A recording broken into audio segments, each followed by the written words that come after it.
Put your real wealth in something that is real. Real money. Physical gold, physical silver. Well, gold is a money, but it's also a commodity, and so is silver. And it's used across the entire global network in every single area without exception. And yes, you can even eat it. I mean, you can eat it. I don't know that you want to do that a lot, but you can. So the costs are going up, and they're near all-time highs. And since gold and silver both have the broadest base of utility, the broadest base of buyer, prices, and I'm not talking about reset prices. I'm just talking about physical prices, because they can do anything they want with the spot market. That's just a contract. System is dead. They're just trying to keep it alive till they can get the CBDCs in place. Central banks are attempting to what they would call normalize, right? And one of the ways is that the ECB, I mean, the Fed is talking about the taper. They're going to make this attempt, but like the other times when this has been attempted, it will fail. And we'll talk more about that too. And Christine Lagarde, the lady isn't tapering. So don't call this tapering, even though we're going to buy a little bit less. This is just a recalibration of the pandemic emergency purchase program for the next 3 months. So they aren't even making a long-term commitment to it, but she's going to buy a little bit less. Just don't call that tapering. Gosh, seems to me like we've heard something like that. Oh yeah, that's right. Fed Chair Powell says, he's going to push up that balance sheet, but don't call it QE. It's QE, and it's tapering. Now, we're going to see what ultimately happens with this, because the reality is it's all about retaining public confidence, because that is the only way that they can stay in control. And ultimately, what ends up happening with the public is, revolution. And frankly, I'm not talking about a revolution where people are killing each other and being violent. I don't believe in that at all. But we are going through a revolution. Now, who's going to win on the other side of it? That's the battle.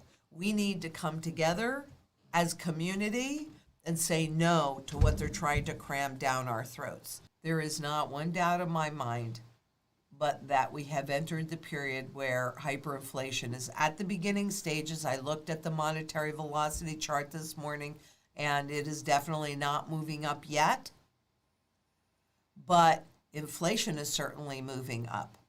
Global gas price surge threatens to dent the economic recovery, because energy is the basis. I mean, energy is used in every single economy, in all aspects of an economy.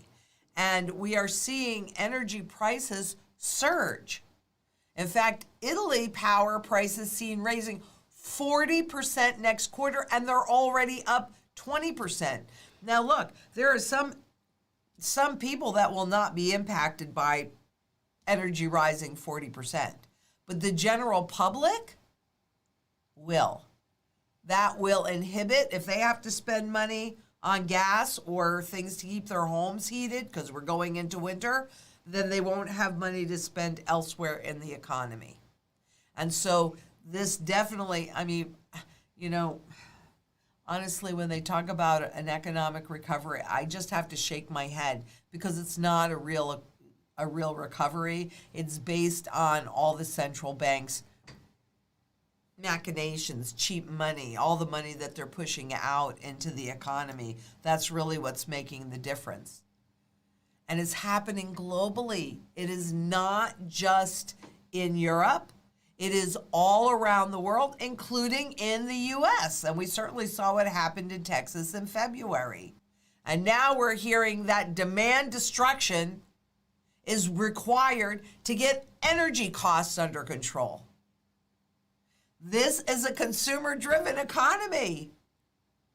And governments and central banks around the world are counting on the consumer to consume. It's why they've been given all of this extra money, all those extra benefits, unemployment, etc.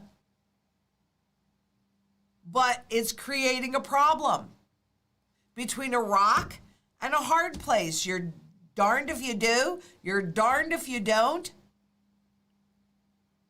And this piece is huge, because what will cure the inflation is less demand. But what will cure the economy is more demand.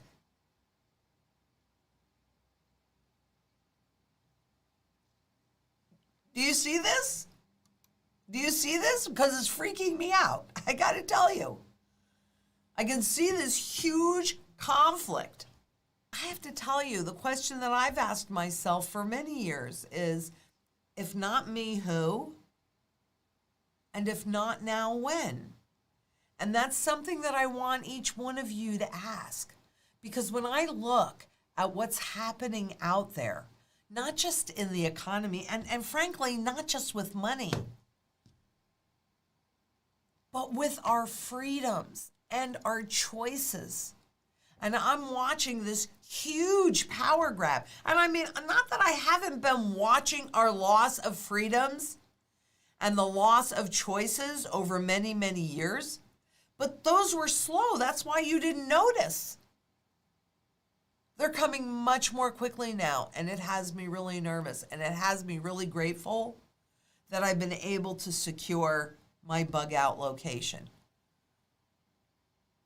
And I can't even tell you how grateful I am for that.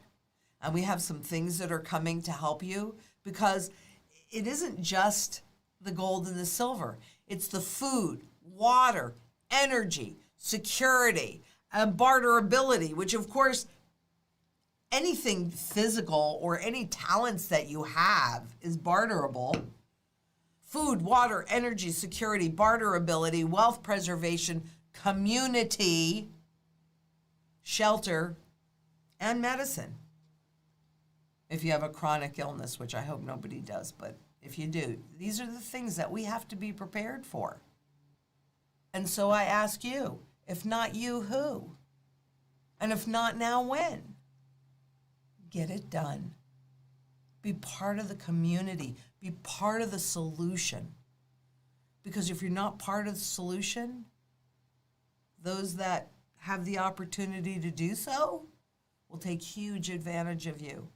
And you'll be in the problem, and there won't be any choices. I want us all to retain choice. Definitely, this helps us retain choice.